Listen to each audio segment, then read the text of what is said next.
La configuration des parts. Vous avez initialisé vos paramètres, votre environnement de travail correspond à votre situation. Vous avez maintenant la possibilité, si cela est pertinent et intéressant pour vous, de pouvoir dire à Cake Designer Club combien devra-t-elle compter de nombre de parts lorsque l'application va utiliser ou lorsque vous choisirez de travailler avec tel ou tel autre moule.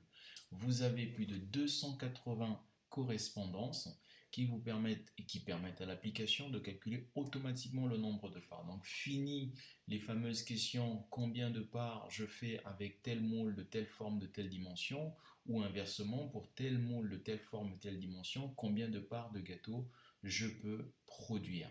Dans Cake Designer Club, vous avez le nombre de parts qui se fait automatiquement et on vous donne à chaque fois une estimation suivant que le gâteau est pour un événement de type classique standard, c'est-à-dire anniversaire ou autre, ou un événement de type mariage. Si ces données, vous voulez les mettre à jour, il suffit d'aller chercher le moule qui vous intéresse. Par exemple, si je me mets sur les moules ronds de diamètre 15, il va me sortir toute la liste des correspondances pour les différentes épaisseurs et différentes hauteurs. Je peux encore sélectionner par les épaisseurs aussi.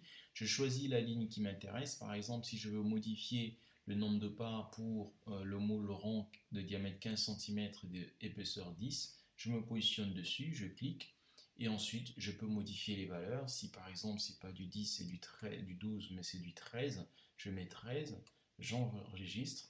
La ligne est personnalisée, cela m'est signalé et si je veux revenir sur les valeurs par défaut, je clique à nouveau et j'aurai un bouton par défaut qui apparaît sur la fenêtre pop-up. Je clique, je valide et je reviens sur mes valeurs initiales.